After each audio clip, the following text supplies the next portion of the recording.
Hello, and last part of chapter 17. This one's a pretty big map, and a lot of stuff happens in it. First off, choose your reinforcements again, and you're probably going to be running low on actually some good people. That there's a couple things to watch out for, and your first playthrough, this map may seem harder than what it is, but it really isn't that difficult. You have that one person that will cast Meteor that you have to watch out for, and you have two options on how to deal with that. If Jill is leveled high enough, you can take care of that Meteor problem sooner than later. Otherwise, you just have to make sure that you stay out of the blast zone, as it were. The only other really challenging part on this is if you've been calling in all your reinforcements and everything, you're going to have a lot of squishy characters to deal with. And so you have to make sure that everyone is out of the blast zone that's low magic resistance, and you have to make sure that you're protecting everyone from all these mounted units and stuff like that as well. So, but really, if you can't take out that Meteor person, the best thing to do is you can have Ike or potentially Boyd, or choose one of your reinforcements that has a whole lot of health, like one of your tigers maybe, or something like that, and just have them stand in the blast zone. They only got like 5 shots.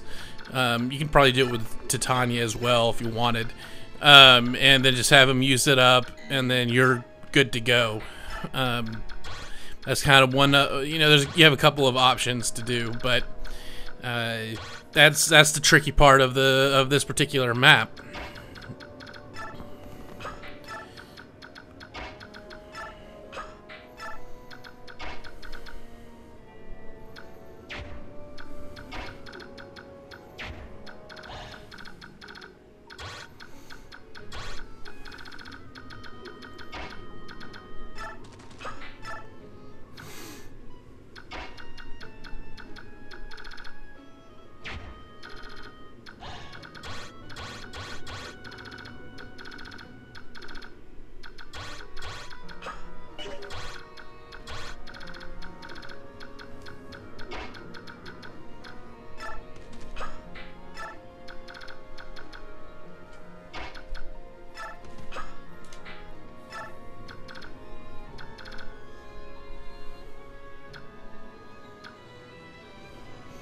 The other thing too is you're gonna want, if you want some dialogue options, you're going to want to keep my Ike with the group. You don't have a companion to hire, but if you just want some optional dialogue on the map, you're gonna want to make sure that he gets to that bottom left side of the map. I mean, you'll kind of know why here in a little bit, but that's what you need to kind of watch out for him. I'm leaving Titania up there to the starting area. In a couple of turns, or within a couple of turns, there's going to be some enemy knight reinforcements that pop up there, and they're generally a pretty tough lot. So I'm keeping some strong folks up there to deal with that issue as it arises.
And that's where it gets kind of dangerous. And I think in the harder difficulty settings, you might have some archers that really aren't that big of a deal. But it's that thunder. The developers knew that you had, Mercy couldn't do it. So they made sure that it was quite. It would be a risky move to move your Jill out there to take care of that meteor individual. But it was well worth it. If you want to completely avoid the meteor for a while, it is possible for you to steal it. But that is incredibly difficult to do, and I've really found that the area effect spells, when you get them, are actually far less potent than when the enemy attacks you with it. So, it's just not that important.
And yes, I get so super lucky on this turn.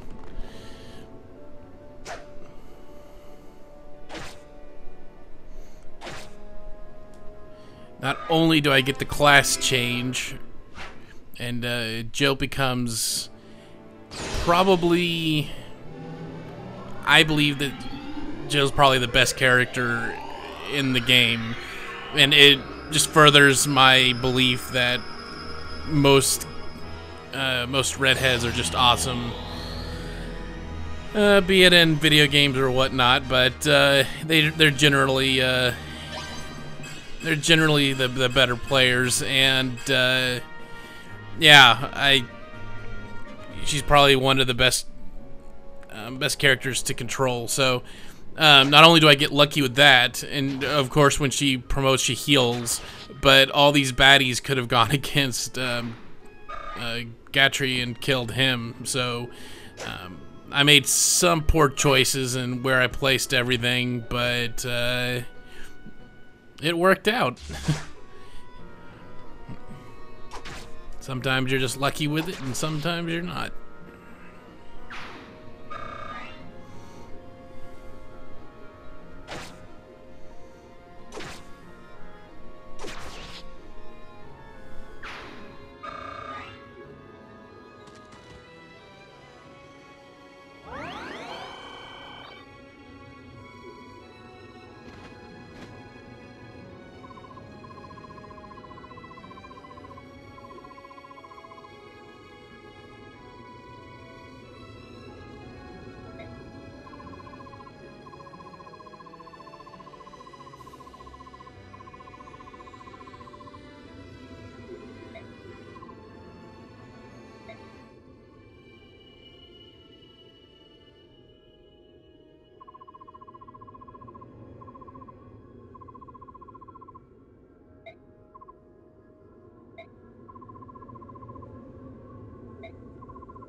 And here we have some allied characters.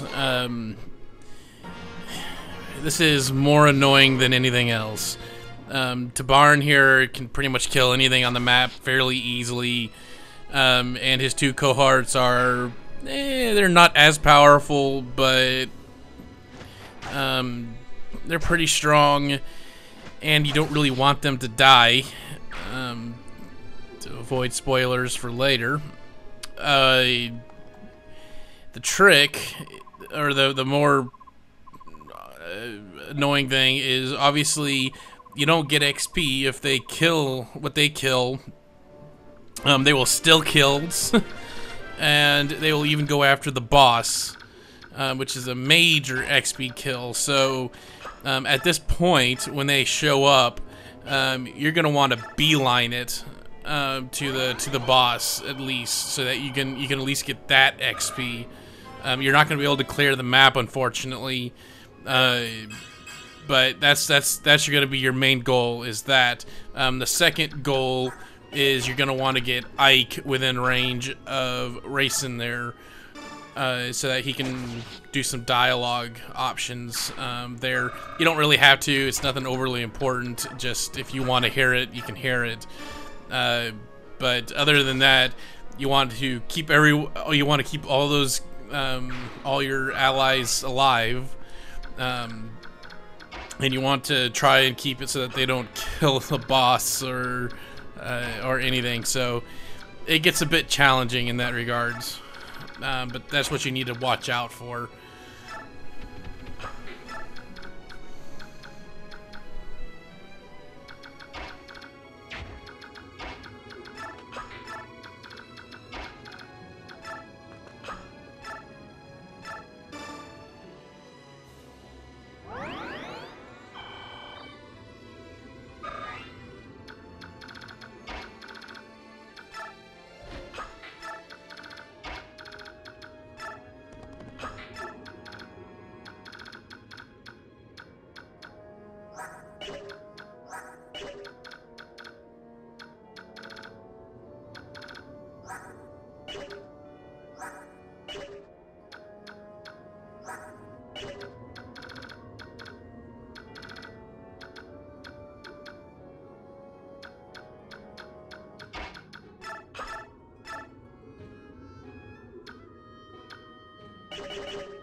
And that'll pretty much do it for the map.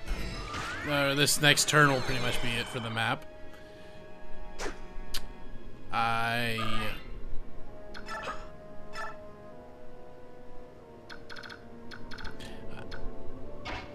So, I will leave that to you. Thanks for watching. And as always, God bless.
You